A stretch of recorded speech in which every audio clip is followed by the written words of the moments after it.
Hi friends, welcome to this collection in the reading section. I am Sneha Jariwala, Director at Instu Aspirations Private Limited. I have been teaching for the past 18 years to IELTS, TOEFL, GRE, GMAT and SAT students.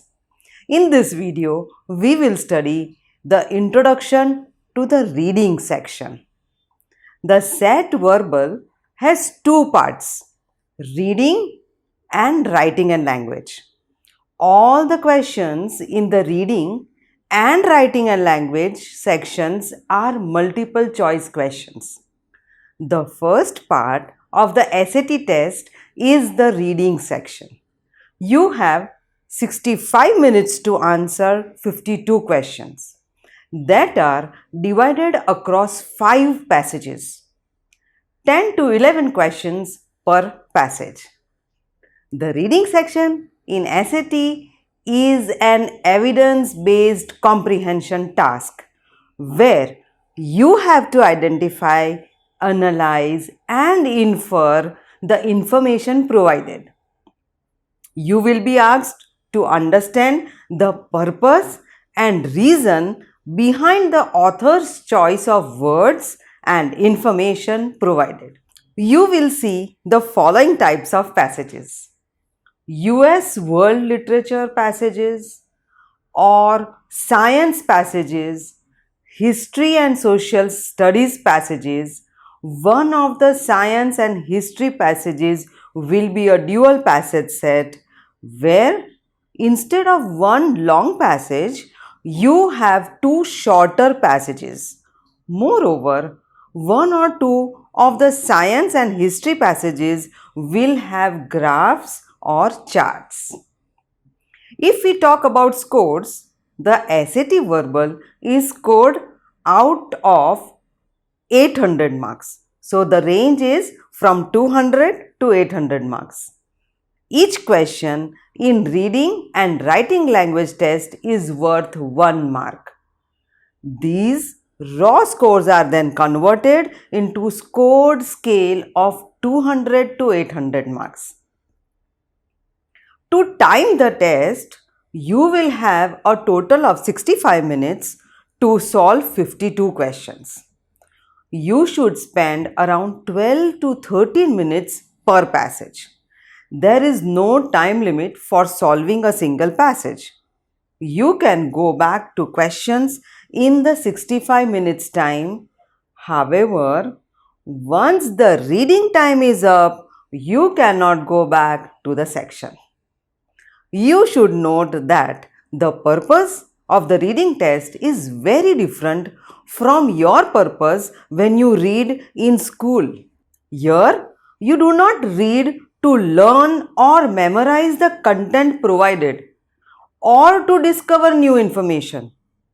You simply read to answer the questions. You should not overthink or overanalyze the information. You should just stick to the text to select an answer.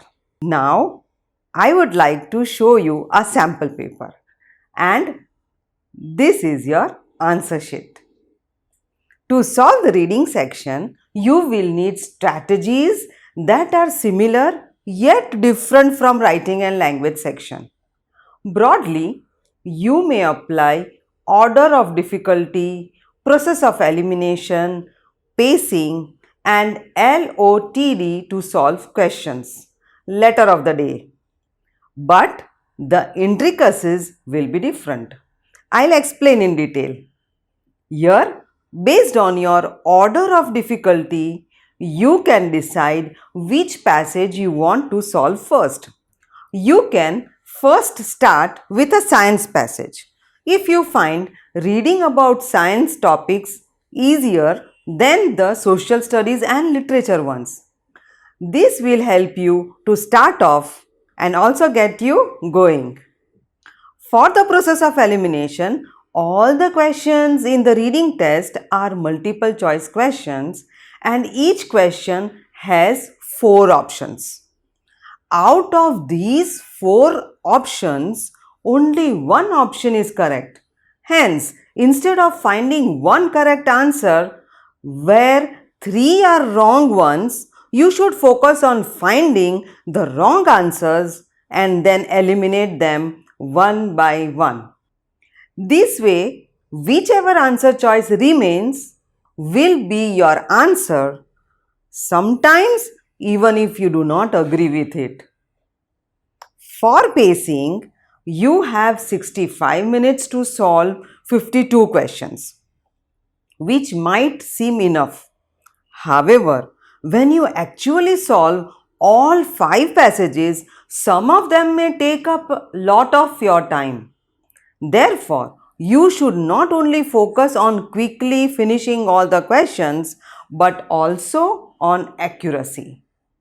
Focus more on answering the questions that you know you will get right rather than wasting your time in the ones that may turn out wrong.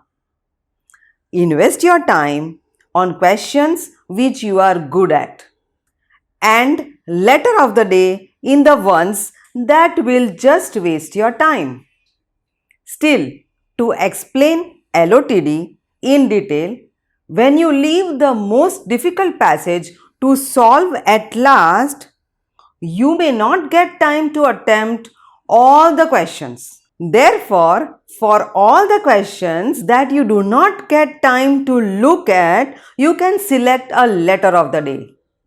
This means instead of randomly selecting answers for such questions, you select one letter out of A, B, C and D and select that letter in all of the questions that you do not get time to attempt. However, there is a difference between guessing and LOTD. Guessing is when you are confused between 2 or 3 options and you simply guess the answer, which means that you invest your time in that question.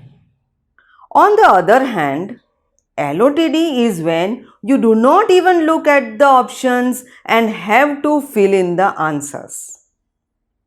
These were the strategies for the reading section. So keep them in mind and feel free to bring in your personalized ones. Now, let's talk about planning the order. The passage in the SAT reading test are not created equal. Based on your order of difficulty and preference, you can do them in different order than in which they are presented. Make a quick decision about the type of passage you want to solve first. Keep the most difficult passage to solve at last. The first is topic of the passage. Start with a passage whose topic or subject that you like and find easier to focus on. If you find prose fiction passage easier, you can first start with them and then solve the science ones. The second is type of questions in the passage. You can first solve the passage that has more specific questions than the one that asks questions about the passage in general. Specific line reference questions are easier to find and solve. Now, I would like you to know about a few key elements and how to take care of them. First is line reference. Most of the SAT reading questions provide you with line references which direct you to a specific line or set of lines. These questions are easier to solve as you are already directed towards the specific part of the passage where you will find the answer. Second is chronology. The first few questions in a passage may be general questions that focus on the passage as a whole. However, all the other specific questions are in loose chronological order. Hence, if answer to question 4 is in lines 12 to 13 and question 6 is in lines 46 to 49, then you should find answer to question 5 between line 13 to 46. Take advantage of this chronological order to find the answers quickly. The third is lead words. Lead words are the words that are easier to find in the passage as they are not mentioned throughout the passage. These words are either in italics, capital or in quotes. If you are working with a question without a line reference, look for a lead word in the passage. To select the best answer, you may follow what I explained in the introductory video, depending on how easy or hard a set of option is. Now, let me share general guidelines on the reading section. First, no penalty for wrong answers. So, do not leave any question unanswered. Second, you can simply guess if you do not understand the question. Use a pencil, not just for bubble sheets, but also on the passages and questions. Think on the page, not just in your head. Third, underline and circle key information as you read.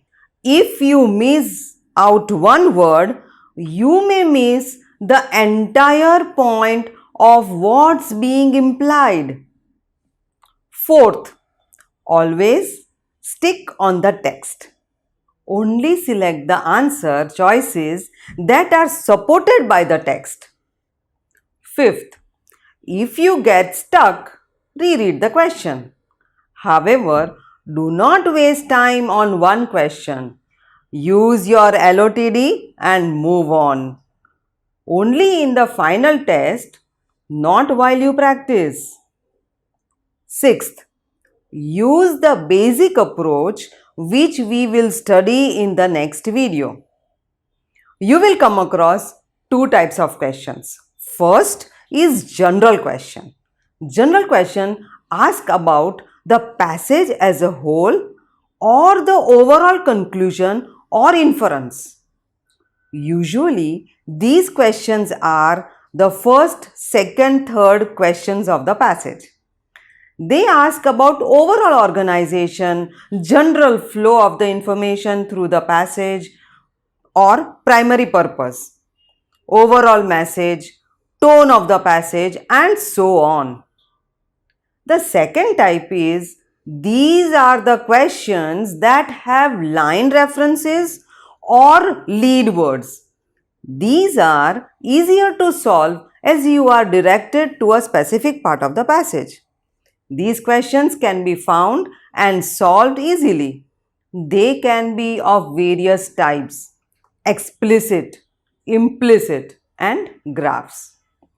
You should solve the general questions at last after solving all the direct questions. This is because when you go through all the direct questions, you read almost each part of the passage. Therefore, when you approach the general questions, you are already aware of the context of the passage. This was all for introduction to reading section. I will see you in the next video where we will understand the basic approach in detail. Until then, keep practicing and thank you.